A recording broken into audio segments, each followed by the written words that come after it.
Good morning, everyone. We have this mic over here, so it might be a bit too loud for all of you. Again, thank you for coming to the Milton's pool permitting workshop. I am Parag Agrawal, City's Community Development Director, and I would like to welcome you all to the City Hall. The goal of today's workshop is to go over the various requirements of getting a pool permit from the City of Milton.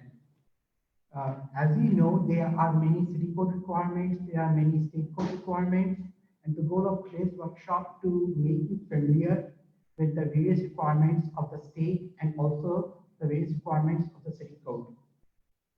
I also have my team members here with me, and I'm sure you have exchanged emails, exchanged phone calls with them, but it's always good to have a face with the name.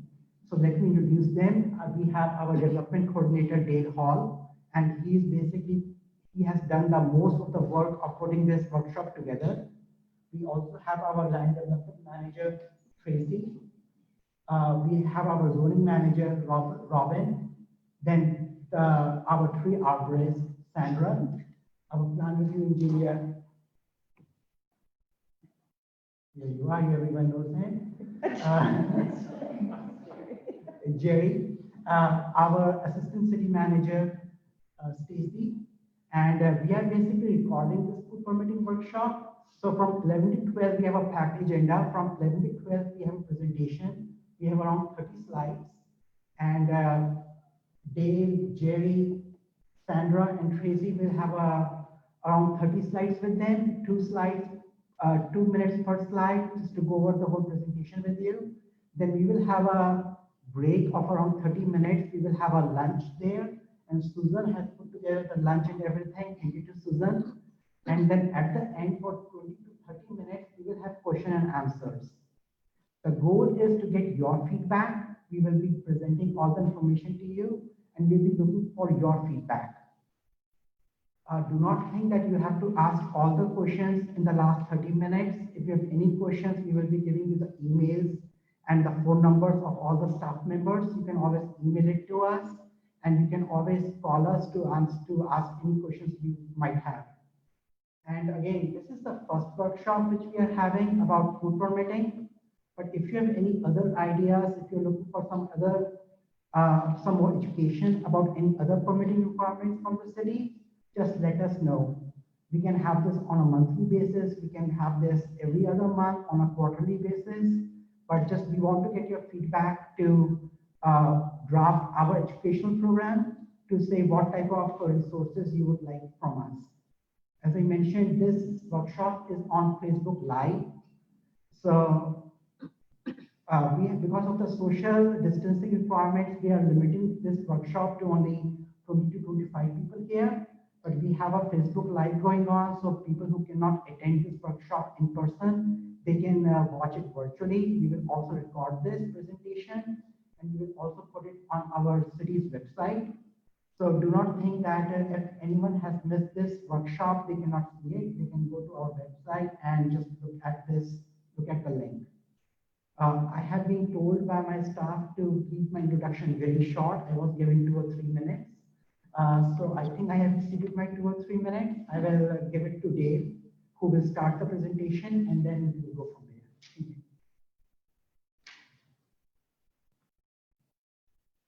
Thanks, Parag. First of all, thanks for spending the time to come out to the city and meet with us to go over our full permitting process. I'm going to go over the agenda, which has been handed out. First, I want to hit some housekeeping items. This is being recorded and will be put on the city website, so you can revisit this and answer questions you might have in the future. And we'll also have a question and answer session at the end after lunch, which is 12:30 to 1 o'clock. If you do have questions as we go through this, please hold them. We're on a short time with a lot of information. Pardon me. And we'll get to your questions at the end. This will be on Zoom and Facebook Live on the city's website. So there's other people that can join in. We had 25 spots. Hopefully more individuals come. We do have a full house, but we have room for some more individuals.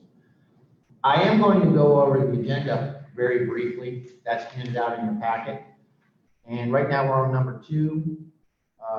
We're going to get to number 3 and 4, 5, and 6, and so on and so forth. But we're on timelines of this. We're going to hit our general requirements of our plans and our actual checklist of site development, and then wrap up with some building permitting and inspections items. Now, our checklist, which was handed out, that's in your packet, is a new checklist. It's just been formulated and put together today. We have a checklist on our website. It's about 25 pages long. If you look at it, it's very thorough. It goes from A to Z, nuts and bolts, and everything. This is a diet version of all that material. This is what we review and check for on all our plans. This is our plan review checklist. So when you go through this, I ask you, and I use a term called spoon feeding, okay? Spoon feeding is important for us because we want you to provide us the information. We ask for something, it's a lot easier to just put it on the plans than it is to debate it so we can get things rolling through. So we're going to go through this checklist, and if you have an item on the checklist, mark in the square, check it's there, or X that it's not. We review this, and we will write our comments back on this and give you comments also. So it's a new checklist. Use it. It will help you out tremendously. We're going to go over it in detail. So why are we here? We understand with the situation we're in across the world, we anticipate an upswing in the pools, the number of pools. I'm going to actually go over some numbers and show you what they mean. But we wanted to make sure, since we anticipate an upswing of pools, we wanted to clarify our process, streamline our process, which we spent time formulating, and then also in clarifying our process and putting together this presentation, hopefully we will minimize our review times. We're being clear to show you what we're looking for, and therefore you can put these items on the plans. The items we're looking for are based on our city codes, state and federal guidelines. So we're not just plucking things out of the air and making things up as we go on. Everyone's reviewed on the same level. Everyone gets the same checklist. Everyone gets the same reviews. The more we can communicate with each other, the better we are. At the end of the PowerPoint, we'll have all our email addresses, so you can contact us if you have additional questions as we move through this. Again, spoon feed each other. I use that all the time. Communicate to us, and we can provide you with what we're looking for. Put the data on there, for example, and Jerry will talk about this later on. Retaining walls, we have a note. Label retaining walls. If you don't have retaining walls, it'd be great just to put it on your plan. There are no retaining walls. That way we don't have to look for it. Think about all the plans we review, not just pool plans, building plans, driveway plans, large scale subdivision plans, this development. We have a multitude of different plans and a multitude of individuals that submit things in different ways. The easier you can provide and as clear as you can provide the information, the better off it is for us and the plan reviewers to move through the process. So that's why we're here. That's what we're going to discuss today. Let's move into some good stuff. In 2018, we had 130 pool applications. We have a relatively small community. That's a lot of pools in 1 year. And we gave 108 permits. Some of those are from the previous years and some of them roll over. In 2019, we had 108 pool applications and 119 permits. And as of yesterday, we have 66 pool applications that have been submitted, which is on par for what we look at the trends for the previous couple of years. And we have 60 permits that have been issued. Right now, of the 66 pool applications that have been submitted, we only have 9 pending. So we're still in review of 9 of those 60 that have been applied for. This is how we do a review process. Don't get freaked out with what this looks like. It's a very simple diagram once I explain it to you. What we have is the applicant will put together the drawing package and will submit it. In the second square, submit it to community development, which is the wonderful door right there, and you'll meet Nicole or Susan up there and give them the package. What happens when that application comes in, and let me speak for a moment on the application. The permit application has not changed. It's the same permit application as you've been seeing all along. The only thing that has changed, again, is the full permit site plan submittal requirements. And we're not adding any more than what you've seen in the past, it's just clarifying it. So we're really not changing, we're streamlining. I like to call this a streamlining process. So when the plans come in, you'll have 3 plans you're required to submit. One plan will go, we have 2 divisions within community development. One's building development and one's site development or land development. So one plan will go to building and they'll review the plans. The other 2 plans go to land development and they'll start to review the plans. Under land development, we have zoning reviews of plans, arborist will review the plans, and site engineering, which is soil erosion and a multitude of other things they look for when they do some checklist. If there are comments from land development, those comments will be sent back to the applicant and the homeowner. It's important in your application that you put your applicant, your name, so we can contact you, and we need the homeowner's information also. So those 2 items are imperative that you put there. So the comments will go back to the applicant and the homeowner. If building development has comments, they will send you a separate set of comments. So you'll get 2 sets of comments. Okay? Do not, and I can't stress this more, do not resubmit until you have both sets of comments. How do you know if you have both sets of comments? You'll know because we'll notify you. And we'll say, building has been set, you still have your site development. We'll keep you in the loop of that. So until you get both sets of comments, do not resubmit. It causes a lot of confusion on internal, and we don't want to, again, increase your timeline in your plan review. So our review schedule, where we're at presently, we make it a goal that in 15 to 20 business days, your initial review will be done by both building and our land development. If those comments are ready prior to that, you will get them prior to that timeline. So if by some reason 20 days go by and you don't hear anything, contact us. Something's going wrong, and we should have reached out to you. We apologize for that. The second review, if you have a second review, will be 10 business days. That's our goal. It goes back to you. We have plans that are submitted that get reviewed and permitted in the first go through. I'd say maybe 25%, 35% go through the first time.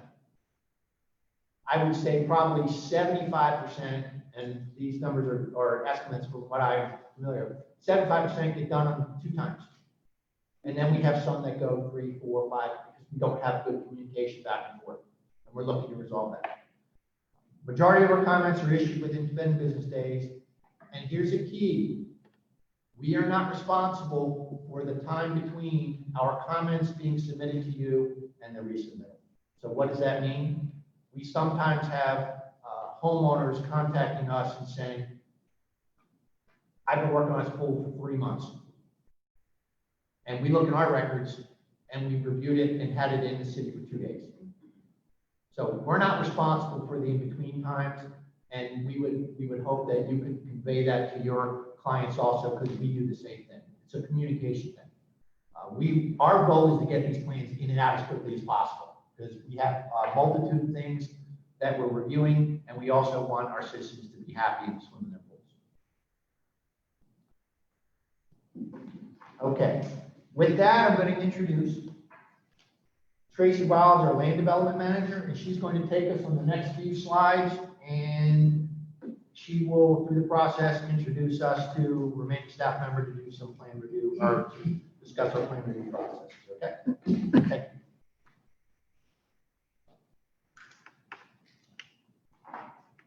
Thank you, Dale. And welcome to everyone.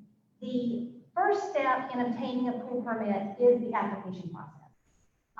We ask for a complete application process or application information that includes the property location, the address, all pertinent information for the applicant and the owner. As Dale mentioned, we want first name, last name, phone numbers, and email addresses so that we reach a point where it's time to notify the applicant and the owner.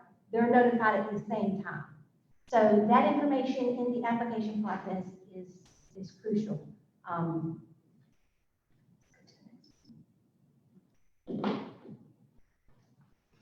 There is a lot of information that are on the plans. So we are asking that the plans be as legible as possible. And if everything can be on that one plan, it helps because we are separating the plans to give them to different departments. And a lot of times the plans are separated from the application. So all the information that's in the application, if they can be repeated on the plan, would help expedite in case those plans get separated internally.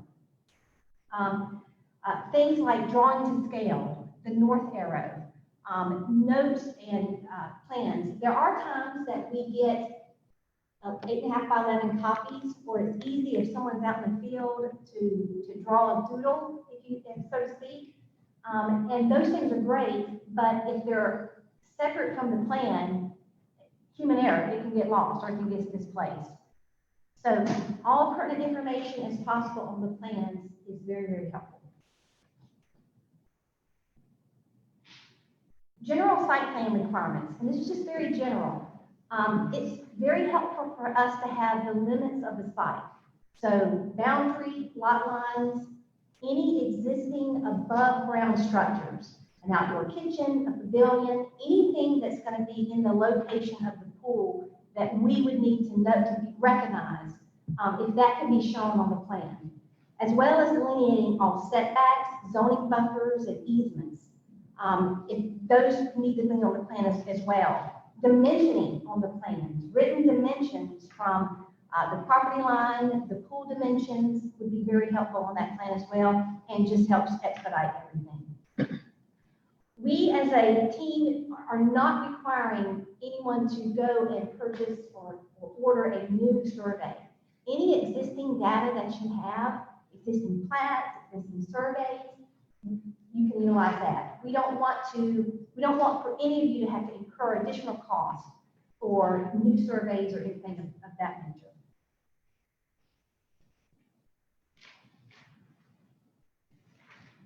Tree canopy preservation. If there are trees in the rear yard where the pool will be located, we're asking that you show a tree protection fencing, if any, as well as tree protection fencing details. Details of any proposed trees that are to be removed, that information has to be on the plan. Now, if there are trees that are going to be removed, a separate tree permit is not required. One permit, the pool permit would encompass that tree permit, but that information has to be included on the plan. We're not requiring a separate permit or process for anything regarding trees in that location. Really, when it comes down to it, if the plan can have as much information as possible, as Dale mentioned earlier, if on our checklist it notes for a specific requirement and the site just simply does not have it, a simple note on that plan will help expedite our review so much quicker. Our next slide is going to be covered by our consulting engineer, Jerry Oberholzer. I will turn that over to him now.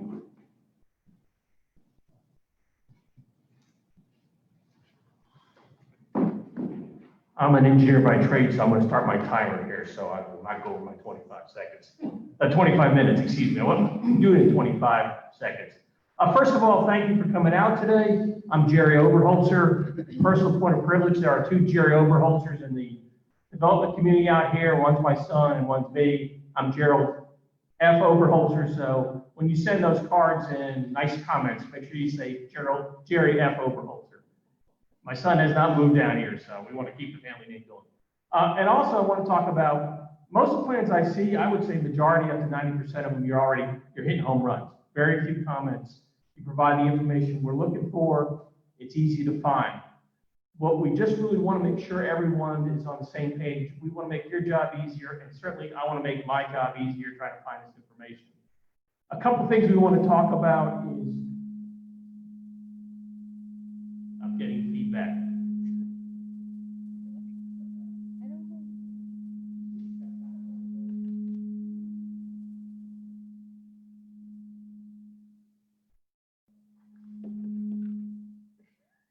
He's electric.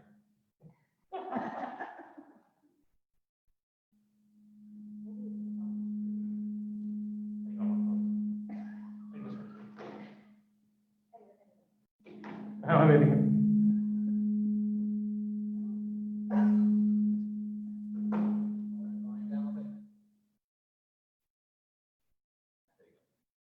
You know, we practiced this yesterday, so like anything else, it didn't work.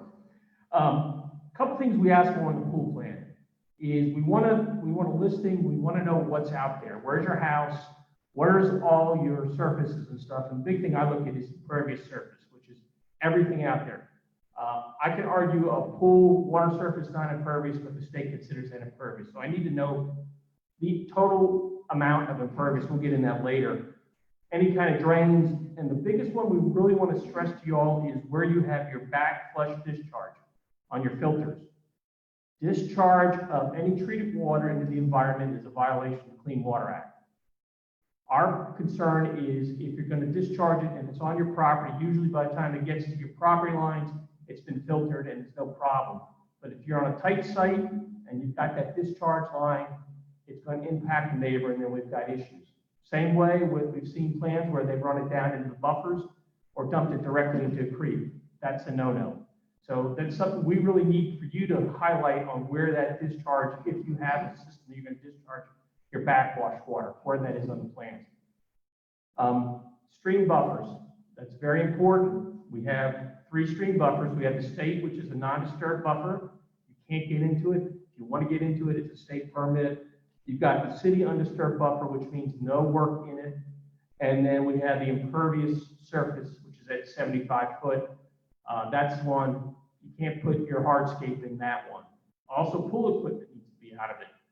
So if you don't have buffers on your property, if you just note that, and also note if there's no state waters. You know, if you have buffers, most likely you're going to have state waters. If you don't have buffers, you don't have state waters. If you can put that down, unless that's a checklist, we're going to go on. Like I said before, all your decks, all your pools is considered impervious, which means water. And make sure when we ask for this stuff, if you can put it boldly or block it, it makes it go a lot easier. You know, we all like, where's Waldo, but trying to go through a set of plans is really tough, trying to find that. The next thing that's been controversial, and I probably shouldn't use that word, is topo. We're asking for 1 or 2 foot topo existing proposed. You know, why do we need that? Well, we really need to know it because we need to know where the water is going to discharge. Are you putting your silt fence at the right location? We had a conversation just recently with somebody, and they said, well, the site's flat. Well, I don't know that until you show me that. And one thing we do is we don't require you to go do an as-built survey. Fulton County GIS has 2-foot contours. You can use that, and it works out great. You can put it on the plans. Also, the City of Milton, when our website comes up again, you can use that. We also have people who submitted spot elevations. I can try to read those. I'll try to work it out, but the sooner you can provide the topo and a couple contours, I can tell exactly where everything is. The silt fence in the right spot. Are we impacting any neighbors? Do we have any drainage issues? The next one is utilities. We do require the 811 note on that. It's just good practice. It really helps you from a standpoint of, you don't want to hit a utility line. You got to call 3 days in advance. We actually put that note on. Show all existing utilities proposed and below ground. Well, existing or proposed. I'm not aware of anybody who has overhead utilities coming into their property anymore. We still ask that, so there's no problem with that, especially going to bring in cranes. Easements, drainage easements, that's the big thing, is we're looking at drainage easements. A couple things, remember that when you do, if you're going to do utility work, that's considered disturbed area. So, and we're just really trying to get an idea of where you're going to do the work. If you've got a 5-acre site, we don't want it for that. We just want to know where it's in the pool and how it relates to the property lines. Next thing is, another great topic is septic tanks. We want an idea of where your pool is and where the septic tanks are. If you're putting the pool in the back of the property and you know the septic tank's in the front, that's great. Just note that on the plans. We also do require that you submit the approved site plan stamped by Fulton County Health Services, because they are the authorized body. And that also means that they've looked at your septic tank to make sure there's no conflict with it. The other thing too is I'll make a comment, and I saw a set of plans and it looked like it was on sanitary sewer, but I didn't know that. I could assume that, but if you're on one of the few subdivisions we have here in Milton that is on a public sewer or a private one, if you would note that on the plan, please tell me septic tank or that, and then that helps me delineate what requirements you're going to need. And to be honest with you, we have 1 acre, small slots we have is 1 acre, but by the time you put a home on it and put a septic field or drain field and a reserve field, there's not a lot of site, especially if you have boundary, if you have setbacks and buffers, it becomes a tight site. So we want to make sure that we've coordinated all that. Again, and we also like some dimensions so we know how far we are. And remember, it's not that we want you to go on an as-built survey of your septic tank. We just need to know that, and you also need to make sure you get that stamp plan from Fulton County. Just the letter is not acceptable. We need to know where that is. And we're just, nobody wants to be putting a pool in for somebody and hit a septic tank. So we want to be proactive on that. The next thing, which is near to my heart, is sediment and erosion control. That is all governed by the state, and we ask for you to show the limits of disturbance. Show it and label it so we don't have to figure it out. We've got thresholds. If you get above an acre disturbed, then we're into checklist 3 phases. If you are within 200 feet of state water, that's a checklist. We cannot waiver that. So that's important.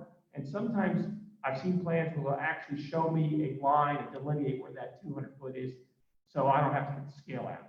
The more you provide me, the more I'm going to take you at your word on it. The other thing we get into is we ask for new impervious surface. Not what, zoning looks for other things, coverages. I'm looking for any new surfaces. Once I get above that 5,000 square feet, I'm sorry, we're into state rules and we're into water quality. We have pretty smart people who submit plans. So I've seen a lot of plans where we've been at, I think we got one that was at 4,995 square feet of impervious. So we were able to make that work. But I need you to state that on the site plan too. I don't want to have to figure it out. You figure it out and put it there, and I'm going to take your word for it. I trust you. The other thing we want to talk about is we ask for a specific note about additional erosion control devices may be required based on existing site conditions, if deemed necessary by the on-site inspector.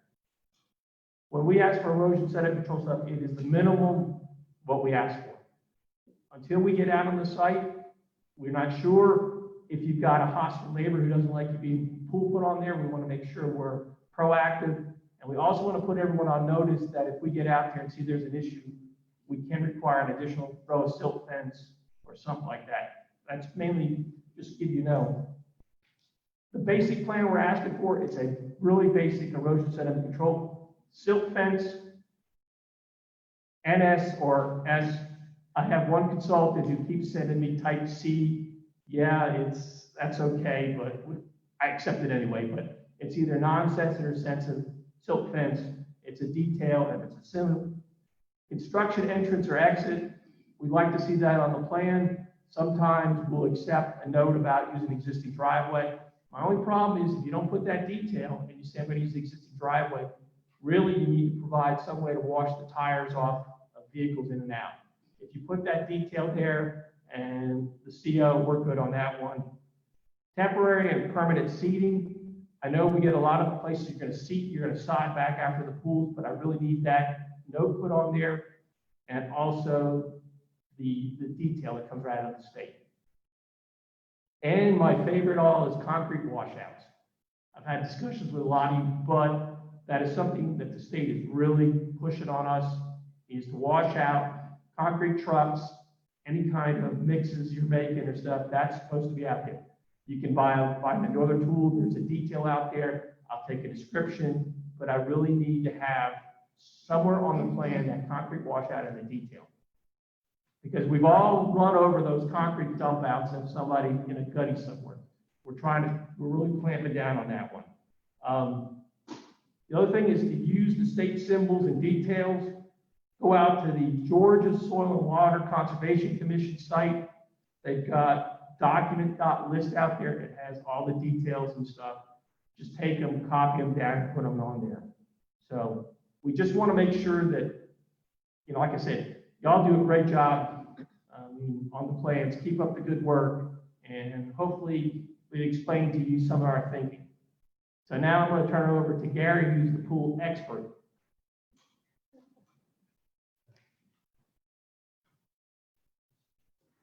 I'm Gary Mullins, I'm the building official. I appreciate the opportunity to talk to you. I do a class that we usually do in the spring, and hopefully a lot of you will attend this, a 3-hour class actually on the pool code itself, the International Swimming Pool Spa Code. So it kind of walks through the entirety of it. It also has a commercial component, but it'll help you with the understanding of how pools are managed by the pool code. There's a lot of undereducation about that, I believe. And again, it comes into an issue of, you know, what's the purpose of it? And from my perspective, there's two purposes. One is primarily safety, making sure that, you know, during the construction it's safe, during the utilization of it, it's safe for the end user, that, you know, is complying with the minimum standards that the code represents. The state doesn't really modify that a whole lot. So you can go on the DCA's website and see it. The only place I know right now the code exists in a Word format is a website called UpCodes. You can go there and see all the codes that are in Georgia right now. They're really kind of a copyright thing now to actually see, but today it still exists. So if there's any reference, we try to always give code references for the code, you know, compliance issues, especially if we're doing inspections. But even on plan reviews, asking for certain information, because I've always been of the mind that it's a whole lot cheaper to change the lines on the paper than to get out there and discuss something in the field and have to, you know, cost somebody time and money to modify something that the inspector says is, you know, not compliant or whatever. So the information we're basically looking for is, you know, starting with the life safety things. Barriers are obviously a big thing in pools. You know, creating that safety based on access to the pool for purposes of people coming from outside the property or people coming from inside the building. A lot of times we ask for the pool alarms to be shown on the doors and windows, and some people don't understand that the windows are part of this as well. If it opens directly to the pool deck, you have to have protection for a young person perhaps getting out there without adult supervision, and that's usually the problem generally in pools. At the end, I have some statistics that just came out 2 days ago, because what's happening right now is there's an uptick in this life safety exposure for pools because of the COVID issue. A lot of children are at home. Of course, that puts a lot more of them in the pools, a lot more of the time. Of course, summer's an exposure in general, but because they're not able to go out and socialize and do other things, they're in the house. And so there's a lot more exposure to this risk. And unfortunately, it happens way too often. And unfortunately, too, in a pool environment, if something happens, it can be tragic very easily. There's some statistics I've done in my pool class. I tell that, you know, electrical issues about pools, bonding, things like that creates severe risks. There's a statistic out there that says if you have a pool accident that's related to electricity, you have a 50% chance of not surviving. Never mind going to the hospital and being injured. So not a lot of people die from that, but if there is a problem in the electrical field, then it's usually not a good outcome. So we ask for plans, and so pool profiles, we need to see the profiles to make sure that there's, does the bottom of the pool slope from the shallow to the deep end, or is there a slope break that might require a rope float at that area, based on what the pool code requires.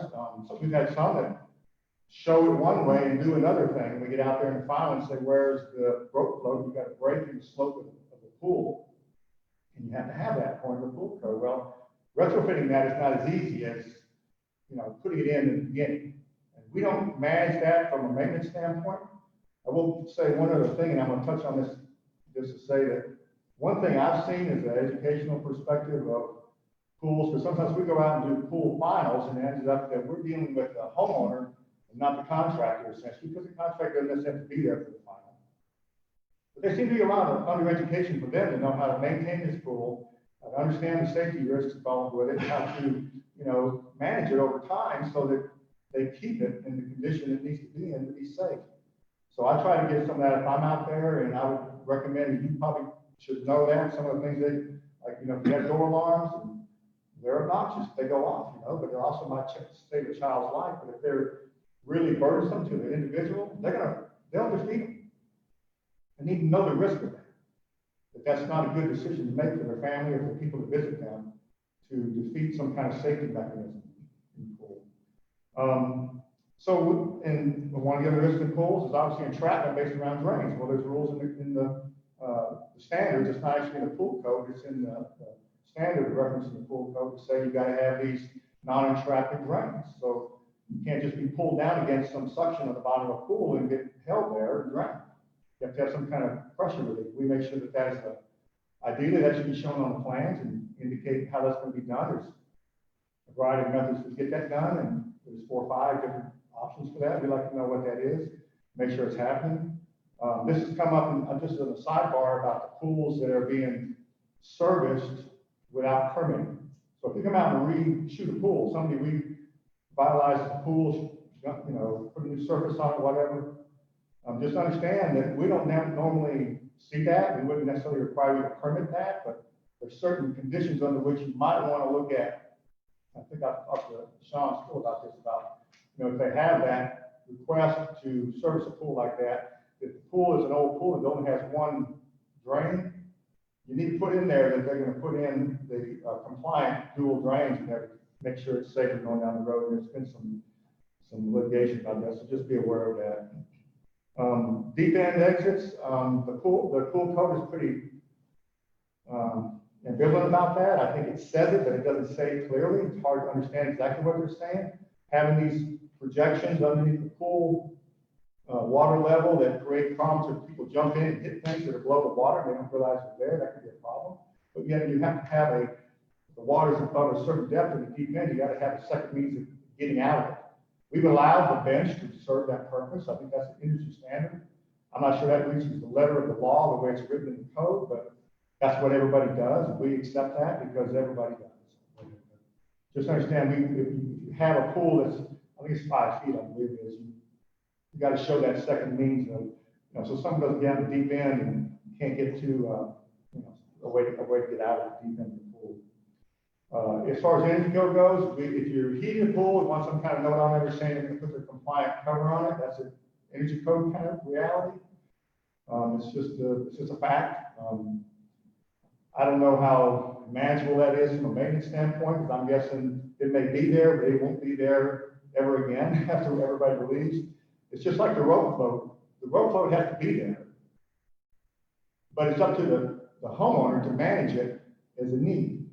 It's the same thing like if someone puts in and you can put up a pool cover barrier that takes the place of the fence, because that's one of the options. In lieu of a barrier fence, you can put a compliant UL listed cover on the pool. We've had 3 or 4 in Milton, I guess, in the last 3 years. But they come along with their own risk values, because if they're not managed properly, if they're just retracted and left that way, then it's like, okay, so it is an understanding from the homeowner's perspective about how to manage that. If you choose that, you would need to have that documentation in the submittal to show you know, what UL appliance, what devices you're going to put in, because not all pool covers, it's got to be motorized. The way you put the operational part of it has to be close to, you know, the pool, so that somebody can't arbitrarily push a button somewhere and run the pool cover over the pool and somebody might be in it. And that's actually happened. It's the reason why that pool rule got changed. Whatever. Electrical bonding, and we touched on that. Electricians generally know how the burial depths and these kind of things. We don't require you to show that on the plan, but potential bonding of the pool environment is a critical reality. The water, now the LED lights in the pools are not required to be bonded the same way because of the nature of the voltage involved, but if you're using standardized light fixtures, things like that, everything has to be bonded back. And we would need to see that. And from the perspective of inspections, whatever is covered up, we need to see if it's buried. If you got gas lines going out to the things, we'll need to see pressure tests for that kind of thing. We need to see that. It's good if we can see where obviously the equipment's being set and where the pool is in relation to that, so we can get an understanding of how you're going to get from A to B, what can be in the same trench, that kind of thing. Structural walls that you have, and we see some of these where there could be infinity pools, there could be pools that come up against cabanas that have like a swim up space, bar space at the cabana. So those walls turn out to be, not in the code essentially. So we're probably going to have a PDF to stamp that part of it to show the structural integrity of such a poured wall. We had a pool over here not too far from this building that ended up being excavated in the plane of the foundation of the house because it was only about 4 foot off the house. Well, we took it down. I think it was shown to be a certain depth, and it took it down a little deeper. And so if you're in that 45-degree angle at the bottom of the foundation of the house, then that low discharge is against the pool, and that's a problem for the structure. So they have to come back and re-engineer that wall to be a structural wall, which is effectively like an 8-inch pour wall, instead of just a shotcrete, whatever. So just understand, proximity to the house matters. We don't ask for profiles for that. Sometimes we'll look at it. If it's close, we'll see the depth, but sometimes we're not sure exactly where the foundation of the house is, but if that question comes up, it needs to be answered. If you don't want to come, in this case, I went over to do an inspection on his house, do a basket inspection, and turned it down because he had excavated in his plane. It took him 2 weeks to get this ready. They had the engineer come out there, they design it, pour the wall, and then move forward after that. And the rest of it got just shot. Okay, so a thing about safety, we don't require this in the sense of on the plans, but just as a process issue for us and where we work it in the field. When you excavate the hole in the ground, we expect people to have some kind of barrier, not a guard rail sort of barrier, whatever, but at least tree protection fence or some kind of thing to identify the edge of this hole in the ground. So during construction, that's the way it has to be. You have to provide an OSHA requires this. And at the point where water goes in the pool, you got to have your barriers otherwise in the space. So if you got any questions about that, and my card's up there, I'm Gary Mullins, you can call me anytime. Make sure that if I do this, and I will do this probably as soon as the next probably couple of months, I'm going to do this pool class again, updated to the 2018, which I don't think is a lot of changes, but come to it, because I did it last year. It's a 3-hour class, but it's ICC certified and get CEs for it if you need them one. But that gets this information so we can share it. And again, if someone reads something in the code or knows something I need to know, it's perfectly okay to call me and say, what is this? Or I don't agree with your interpretation of that. I'm open to that conversation. If anybody wants to talk about the code, any code, plumbing, mechanical, of course, it's only mechanical doesn't really play out much in this except for possibly, pool heaters, but most of it's plumbing underground, electrical underground, and then servicing the equipment. So again, the prime function of what I do is to create, safe environments and managing our shared liabilities. Nobody wants to hear about something that happened to the property that they worked on or that they approved or whatever, where something happens.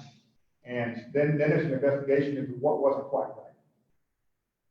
So if some kind of thing happens where somebody comes over a fence, climbs into the backyard of someone's house, or they're not there on the weekend and they have a problem in the pool and somebody gets hurt, that's going to be a major investigation of who's liable for that. And we want to make sure that as a team, so to speak, we've all done the things we were supposed to do to meet the minimum standards that are required. This is what this is about in our world. Again, if anybody has any questions for me, you can get my card and call me. We haven't had a great deal of miscommunication in the sense of plans in the field, but in final, I'd like to talk about one issue that is an issue for us, and that is there are way too many pools in the city that don't have final inspections on them. And there's a variety of reasons that can happen. Sometimes the pool contractor says, well, the homeowner called them up and scheduled it, they don't do it. Maybe they don't want to do it. You know, there can be a whole lot of reasons why the communication isn't what it ought to be. But we can run these reports in our software and we see these pools. And we've reached out to maybe some of you, I'm not sure, but to say, oh, let's get these things filed. Let's get them done. Let's get them cleaned up. Because maybe they got a final inspection and never called it back in. Maybe they never had one. We don't know. But just understand that it's in the best interest of everyone if we get the finals and get this thing resolved, get your certificate of completion, and say, you went through the process, we did everything we needed to do to verify the things we needed to verify, so that later on, we'll have to both answer for the fact something wasn't what it needed to be. Hopefully that will be the case. So appreciate your time. Again, make sure you're in our database. If you permitted here, you already are. We probably will reach out to all pool contractors like with a phone call, not just an email for constant contact to say we're going to do this pool class. But I would really encourage you to come to it. And if you have ideas, if you want to, say, well, again, I think the pool code is not as clear as it should be, my opinion on it. We have to make judgment calls. And I don't think it really, some of the practices out there are not being, consistent with it, and I think when you're not, because after the event, it's always like, what does it say? And then they'll say, well, was this compliant with that? Yes or no? If the answer is no, that's a problem. So it doesn't matter that everybody else is doing it too. It's just like speeding. It doesn't matter. Everybody else is speeding. You're the only one that got pulled over. If it's a violation, it's a violation. We're trying to make sure that doesn't happen. So, again, any questions, be sure to reach out to me. I'll be happy to meet and stay tuned for the next class when we have this one. Gary, I thought you were going to do the stats. Oh, yeah, well, one final thing. So I got this in the email from a guy that works for United Laboratory, UL, and it has some statistics about pools, and they're supposed to specifically put out just this issue of responding to the upsurge of use and pool permitting during the COVID response. So, first of all, like I said, the child drownings are the leading cause of unintentional deaths among the 1 to 4-year-olds. That's a bad statistic. And it shows a spike here up to 2017 to 19 that there are almost 400 deaths a year for young adults, for children and young adults up to 15 years old, which residential locations account for 71 of those, 71% of those total drownings. Children under 5 are accountable for 75% of child drownings. And between 2015 and 17, 56% of which were attributed to a gap of adult supervision. So again, that's part of an education thing with an end user. You're not responsible for that, but it bears delivery. It bears the understanding that they may have never had a pool in their life, and now they got a pool. And what's that mean? Well, maybe their children can swim, maybe their children are whatever, but they bring people over. You have friends come over, they're excited. It only takes a couple of minutes. So in addition to the fatal drownings, there's 6,700 pool or spa-related hospitalization, emergency room-related accidents, non-fatal drownings in 2017 and 19. And this is equivalent to 18 children a day, every day, that end up in the emergency room. So really, that's the point of, not leaving children unattended at the pool, have different layers of protections, maintaining your barrier protections, learn CPR, teach your children how to swim, keeping away from pools and drains and pipes, and don't play around those kind of, mechanical systems. And then make sure all your pool covers, because sometimes these pool cover devices, even like the drains, where the skimmers are, they get damaged. And then, people won't fix them. It's a hole there. Somebody falls or some other kind of risk there. So anyway, that's about all there. So again, if you have any questions, be sure to reach out.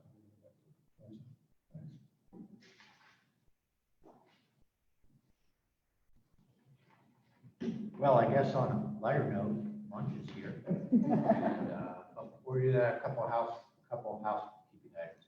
We will be stopping the video and having lunch. We will reconvene at 12:30. After that, to open up the floor for questions you may have, and then also questions online that might come in. We'll go over directions on how to do that when we reconvene. What we basically did today was go over the new pool checklist. Most of the slides in the presentation were about that, so you know clearly what we're looking for as a staff that meets our code regulations by the state and the city. And now you have a clearer understanding of what we're looking for. You can prepare the plan so you can allow us to move them through much quicker and easier, okay? There are several different types of sandwiches over there, I think. There might be some vegetarians and some other ones. Please let the vegetarians, if we have any, grab those sandwiches, and then the rest of it, I guess, is just a free-for-all. There is we can go outside, it's not raining, sit in the chairs there, maybe it is, I can't tell, or we can eat here. Let's just, if we can ask to try to maintain social distancing as best as possible, okay? Thank you all, we'll reconvene in about 35 minutes, okay?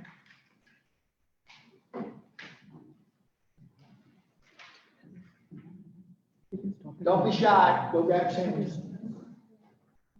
Stop this, right? Stop video.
Are we ready? All right, guys, we have, you've sat in here for this whole time. We appreciate it. My gavel, right? Good to see you. I'm gonna open up the floor to some questions, but I have to go over some housekeeping things first. If you're attending virtual via Zoom, there are a few guidelines you need to follow. If you'd like to make a comment or question, raise your hand by clicking on the icon labeled participate at the bottom of the screen, then click the button labeled raise hand. It can be a little bit, once you find out where it is, it's great, but to find it the first time can be frustrating. Just stick with it, it's there. If you're calling into the meeting on a phone, you can raise your hand by pressing *9 on your keypad. And once the moderator, who is myself, calls your name, please unmute yourself by clicking on the microphone button on the bottom of the screen or by pressing #6 on the phone. If you are calling in, asking questions, there's a chat room specifically you need to go in. Council chambers, I think is what it's called. So, that being said, there's a couple things I'm going to hit real quick. There are questions that came up that I heard, and just wanted to start talking about. What are typical submittals look like? Okay, typical submittals for pools now. There are, most of them come on 24 by 36 sheets, 1 sheet or 2 sheets of 20, that has all this information we went over. However, and that's for land disturbance. Most of them are in 1 sheet. You can put enough information on that. But we do get a couple sheets. We do get several 11 by 17 sheets that have the construction details and things that are for the building plan. So that's a typical submittal on that. We also, if you're utilizing a site plan from a professional, a surveyor, a landscape architect, an engineer, something of that sort, and you're actually using your survey, if it's existing, that's fine, there's no problem. We recommend, okay, a couple things. Either you get permission from the homeowner, get permission from the professional, reference the professional. At a minimum, you should at least take the seal off of the professional plans you're using. Okay? But talk that over with the property owner. When you do this, it's your business. You know, the property owner mostly has these surveys, hopefully has this information. You can use those drawings, and we welcome that. Just make sure it's not referenced or it's not insinuated that you're using the surveyor's drawing. You are the surveyor. Do make sure there's a distinguishing factor. That being said, there are a couple questions that came up. Is there anyone here that needs a question or clarification? Do not be shy. Yes, sir. Am I the only homeowner here? I own a home. Anyone else? Am I the only non-professional pool installer? That's a good question. How many people are plan expediters? Raise your hand. Only. Okay. How many people are pool designers only? How many people are pool designer or pool contractors only? And how many are professionals, surveyors, landscape architects? Okay. Yeah, we did have a couple homeowners. They didn't leave. They did leave. Panera sandwich wasn't enough. They had something else. So that's what we have here. And we've had some drop in and out through Zoom, multiple people in and out. So I'm not sure what they are, but we open it up to everyone. And it's also going to be available to everyone online, so you can review this if you really want to hear these questions at a later date. In the back. So, you mentioned numerous times throughout the presentation, new survey not required, new survey not required. Yes. Can you kind of maybe expand on that a little bit? What will you accept? Because as a surveyor, the pool companies will hire me, I'll do the as-built survey, show topo, show tree, show everything, so that they can do their plan. If they don't do their plan because they're not level 2 certified, they'll send it back to me because I am, I'll do the plan.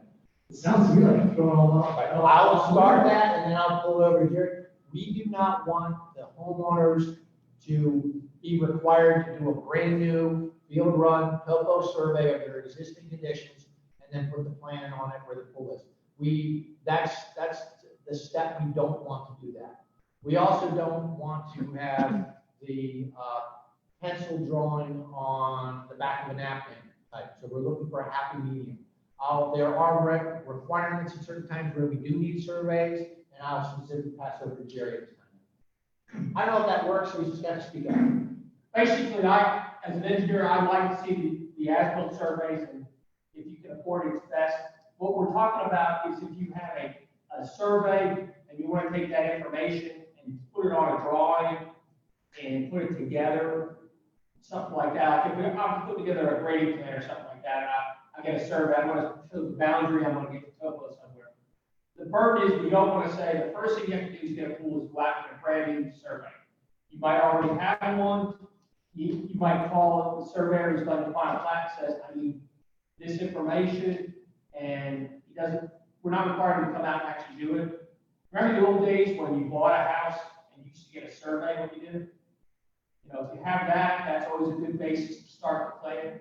So are you saying they would accept the subdivision plat to show them boundary, and they can just draw in the house and drive away? No.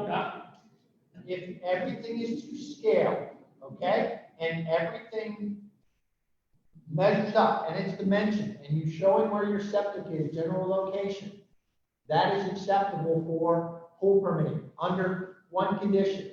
There are no state waters on your plan. As soon as you bring in the state waters issues, then everything else, it's a whole new ball of wax. But if it's a, perfectly flat piece of land and it's square and you can draw things on your plat, yes. We prefer and would love to have an as-built for every single plan. So it's subject to what's out there. We won't know until you submit. So Jerry, continue, please. I think the state is going to require, if there are measurements to property lines, you guys are going to be non-compliant, accepting a drawing that shows any dimensions to property lines for any improvements. That's Or just, impervious calculation. Exactly. so I'm not saying they're going to have a new survey. They are going to have a survey. I don't see any way that you're going to be state compliant without a survey. And I think that's what the whole And thing the is. site plan that was used to build the house on, because 50 or 60% of those, the house is not exactly where it's shown, and it's not dimensioned correctly. So you're gonna have a survey, but not a At new this survey. time, we're not requiring an as-built survey of the existing conditions to do a pool plan. I understand what you're saying. At this Well, time, that's let not. me put it this way. The people who prepare these plans are gonna stamp it. And as they prepare those plans, well, Wait, back up. People preparing to go to stamp, what are they gonna stamp it? Postage stamp? They're not licensed to do it. well, that, we can see. We know that the industry is not regulated for pool contractors, and there's no requirement to say that you must be a licensed pool designer to put in submittal for plans. So that's where we're at the present time. So, but the requirements you're asking for stormwater, not necessarily even within 200 feet of state water. First of all, establishing buffers, establishing 200 feet. If you're going to rely on people who have zero certification as level 2, or even level 1 design review, right?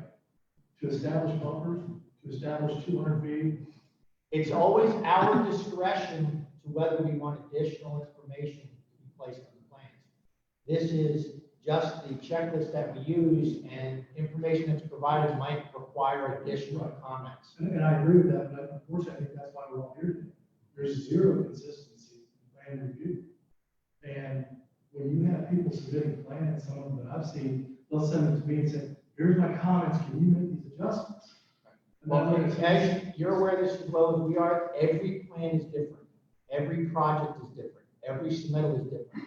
This is the baseline that we're going from. So we will never have the same comments on every single plan. So yes, the point is taken where things are different for every submittal. Comments, that's accepted because every project is different.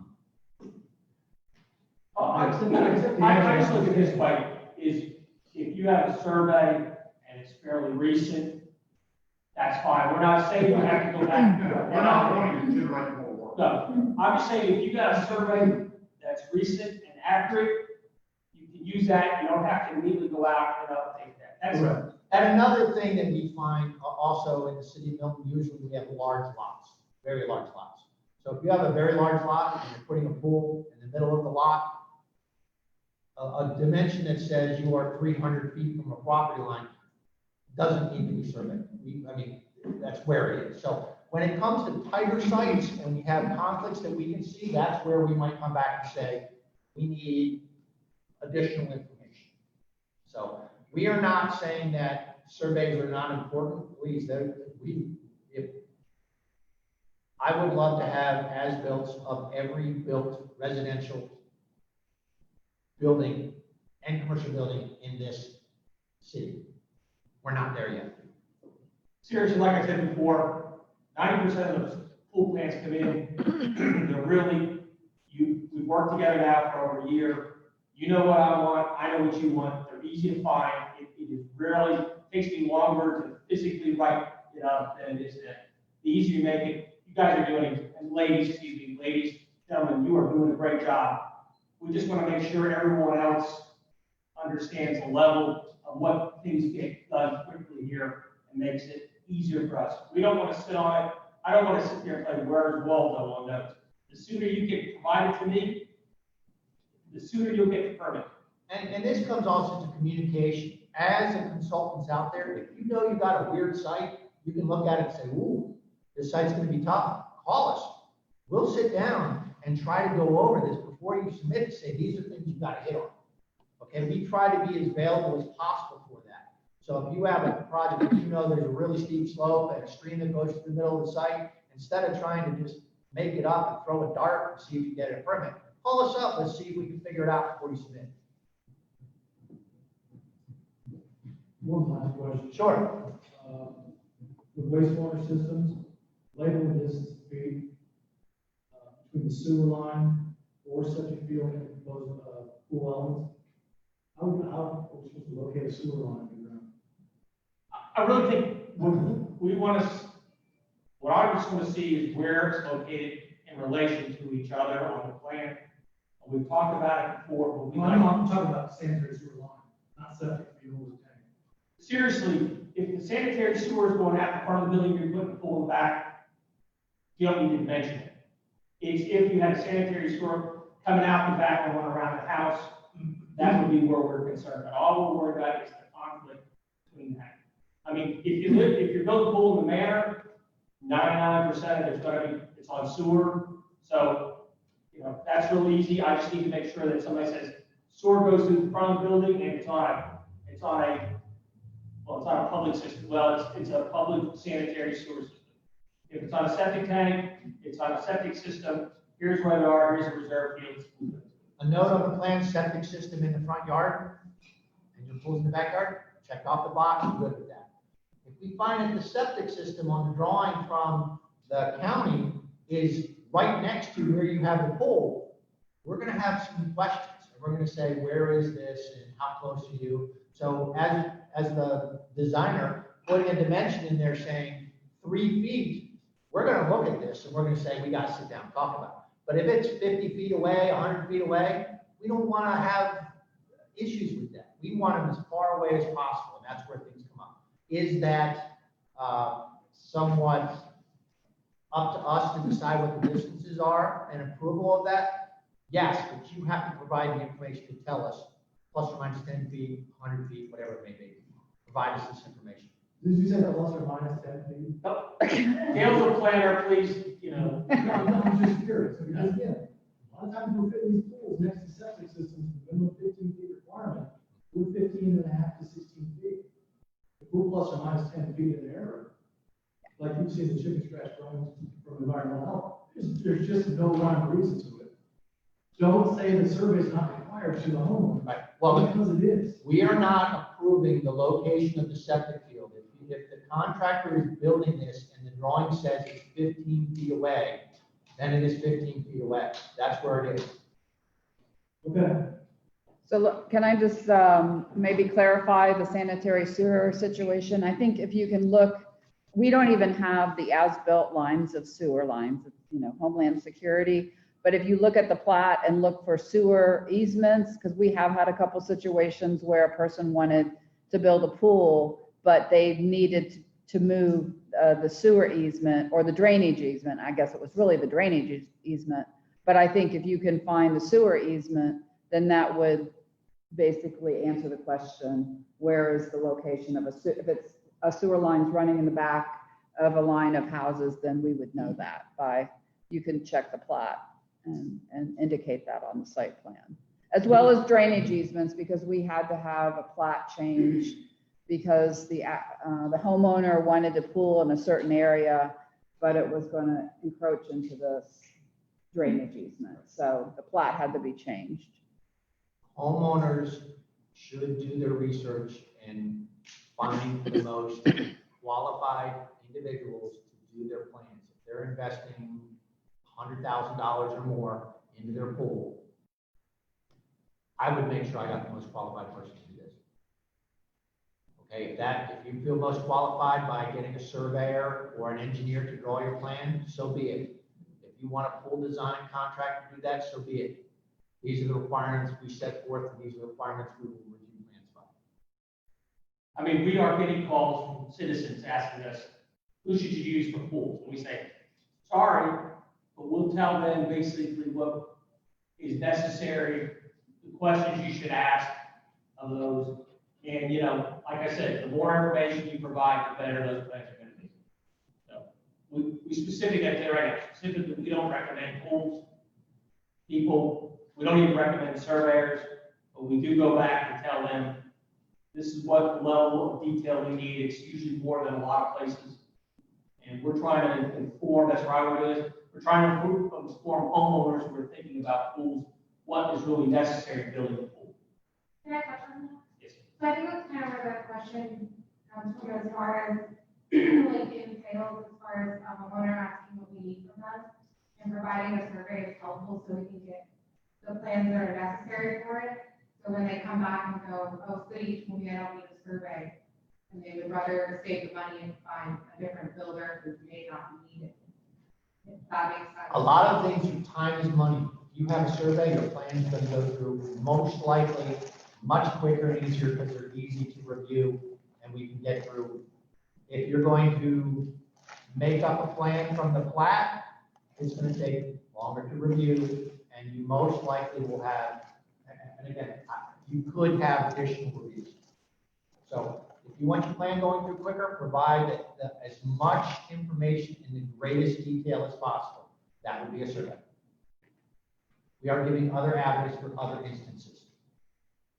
So it's, you know, buyer beware. The city does take responsibility in plan review, and that's why we're having things like this where we can talk. I've got about four. So Okay. All right. On infinity pools, the wall height, is it dictated by the retaining wall requirement 6 feet high? Actually, I don't manage that part of it. I have to check with, maybe Rob. Can you have an infinity pool wall over 6 foot? Yeah, we have improved the setup plan and had one at 9 foot. And we looked at it. His answer. Yes. So Well, it's exempt from the retaining wall. Yeah, it's part, we looked at it basically, and I want to find out how it improves. It's part of the pool structure. It's an enclosure of the pool wall. And it basically, infinity came down and went into a lower pool. We looked at this all part of the pool complex. As long as I'm good. All right. Pervious versus impervious. Wooden decks, these pool decks that have, you know, a 2x2 block with 4 inches of aggregate or something like, is that considered pervious or impervious? I usually look at everything, I've seen those before, and really, if you want us to start looking at those decks being pervious, then I'll need a section, I'll need to know, make sure there's no underdrains in them. It's going to be a lot more elaborate review on our part to tell you that's not impervious surface.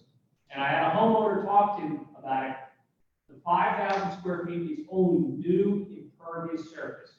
Now, Robin has a different calculation, but when I look at it from a stormwater issue, it is, are you adding 5,000 square feet more of impervious? And then it gets into another thing is, are you in a subdivision that already has a pool, a water management that takes into account, or are you on a single family? Well, our biggest problem is not only do you have the 5,000 new, you have a percentage of the lot Right, They the can lot be coverage. considered And impervious that's a good impervious. point, and that's why we look at the percent impervious that's just for the pool, and then the overall coverage of impervious that trips another zoning issue. So the smaller lots have problems because But if, the larger houses, the bigger. if I have a design that says this is pervious, I submit that on it, it should go through. It's a possibility. A lot of times, pervious materials become impervious over time. Proper maintenance on these strips of gravel, I'll just say, clog up over time, and they become pervious, and that defeats the purpose. So it worked for a little bit, but then it goes on. If you have grass creep pavers or things of that sort, that's a different item. So it depends on, going back to what Jerry said, what you're calling is impervious and what details you provide to show us or prove that they are in fact Yeah. impervious materials. Seriously, it's a pool deck, there's not cars going on to it, you have a good section. It doesn't compact like. I can't say, but we'll probably look at it as favorable. But one of the things we do from a review standpoint, that's why it goes through planning before it gets to me. So if we have any issues with coverage, You know, our biggest is meeting the 20 and 25%, not necessarily 5,000, because we don't build a lot of 1,400 square foot cottages in the city, so. That is an issue that's in our code. We do not have the authority to revise or change codes. That's city council sets the codes and we follow the rules that are set in those codes. So if there are questions or concerns that you don't like because it's perhaps contrary to what's in the code, we'd love to hear that, and the city council would love to hear you speak on that also. Okay, this is about the tree part. So I know it's the trees being removed. Do we need to show compliance with now either the density requirements or canopy, or we're just worrying about the area of what trees are being removed? So does the. What do you think, Sandra? Sandra is our Well, arborist. so- yes, my focus now is trees being removed. And if I see there's a significant amount of trees being removed, I may ask for additional information to show how you're meeting the canopy coverage. So we do not need to put on there a calculation that says after construction, there will be 55% or 68%, or that we've met 20 units per acre. No, You're saying, no, that's not asking for that at that time, but it's not to say that wouldn't be a comment after reviewing a plan. So if you think it's close, spoon feed us to show it's not. If it's something that we seem to go, they're close at it, then we're gonna have to make a comment. Okay, septic, I know so you're requiring Fulton County Health Department sign off on the plan, correct? On pool plans, we want to have the health department's sign, sealed plans and submitted with us. Yeah. Okay, so they're gonna require an existing and reserve septic field lines shown. I'm not sure what the health department That's requires, what but they- typically. I got a plan, it usually the full plan, has big red stamps, it's Fulton County, it says signed and dated, and that's a check on the box. It's not recommended to do your drawings on that plan itself. There's too much material and items that are drawn on that we don't need to see. So only put on what we need to see. I recommend submitting that as part of the package, and then we can use that information for you. Okay, I guess my last one, any idea when the Milton On Demand will be back online? Or if not, an idea, is there a way the city can post their, the flood data on a separate entity? So we have a new set of maps. So you're talking about like the new Well, June we 18th have, so we map. have FEMA maps. Right. And then Milton, state required, we had a small basin review. So there are Milton cross sections that are separate from the FEMA maps. And they are obtained inside the mod. Those The are- mod is done. Those are very good questions. I do not have the answers to when, first of all, there's two questions. When GIS is going to be fully operational online? We're currently working on that. And second, when those maps will be available online? I'm not aware of that. We will find out that answer or find out that information and send it out. So right now, you're only requiring the FEMA map, That's right. not the Milton. No, the idea is to And really, we just want you to say where it's at and state if there's any issues. Most of the time, they're saying, you're not in a flood zone. You know, the note is, this is a FEMA map. We have no part of this property is within the zone. But the Milton one is sometimes 5 feet high. But we're not. We're not. And the other thing too about GIS, Fulton County topography is fine, GIS. Yeah, the problem is there's about a 40-foot bust on the tax assessor's map. When you lay the property lines over there, it needs a GIS dot to be correct. Yeah. We have about 5 more minutes. Are there any questions online? Nope. Good, we lost all those people. That was a joke. I do want to bring up one thing, okay? This is the process we're currently working under, and we will improve this process as we move forward. We have questions, comments, good questions that were brought up right now that we can adjust to make our process more efficient and effective. Long term, by the end of the summer, the city will be going to a new plan review system that's been in progress for some time. It's called CityView. Everything will be done digitally.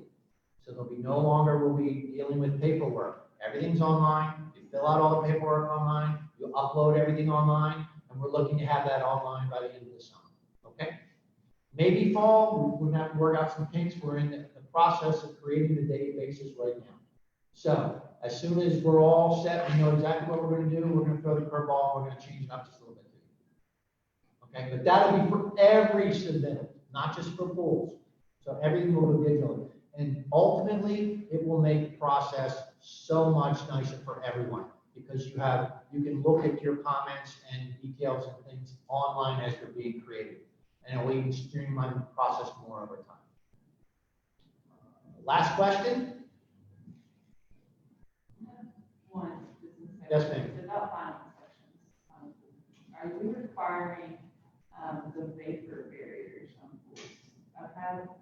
We've had a couple of municipalities that require as a final inspection that a vapor barrier on pools. The energy code barrier, the energy code barrier for like a heating pool, Yes, energy efficiency. it's required to be there. Sometimes for my purposes, being on site, that's satisfactory for me. It's the same way that, you know, if the road flow hooks are there and it's cold up on one side, it's up to the homeowner to, because what difference does it make if I see it one time and it never is on the pool again? But for our purposes, we can say that the function was available on a final inspection. What we saw, it's the same thing with we see them here, unfortunately, like this. Sometimes you get a set of stairs coming out the back of the house, going down to the new pool deck. You have 4 steps, you got to put a handrail up there, which is, you know, not out in the yard, but straight out the back door down the pool. We go out there sometimes find, you know, 4x4s with treated this and whatever, and stones are pulled out of the way, and they know it's compliant on that day. But tomorrow, it probably isn't going to be there. I'm just saying. But we tell the homeowner, we tell the contractor too, you know, this is, if someone has an accident out here, this isn't here, they come back to us and ask us, what did you approve? I'm going to make a note of the plan. It was fine on the day I was there. From then on, it's you know, it's the homeowner and, you know, and the contract needs to protect themselves too. Because the homeowner asks you to defeat something that's co-required, his job is to say, you're a professional or whatever, you took it down, I didn't take it. So my advice in that circumstance is not to take door locks down, not to take handrails down, not to defeat anything that's required by the code. The homeowner has, you know, access and privilege after we leave to do what they want. That doesn't make it right. But we're not there to manage. We're not there to maintain compliance. We're back to check. We're at a time when we've got another group coming in right at us. I want to thank everyone for coming. This is not going to be the last one of these lunch and learns. We're looking at having other ones come in the near future. So the professionals that are here and homeowners, if there's things specifically that you want to see how the process is done or how we are going to improve on the process, because everything can be improved on over time, reach out to us and let us know what we can do, okay? Thank you very much. Do not hesitate to contact us, send us emails if you have questions on this, one of your projects or other things. Our business cards are up front also. Again, thank you very much. And Thank you. I hope this was useful for everyone.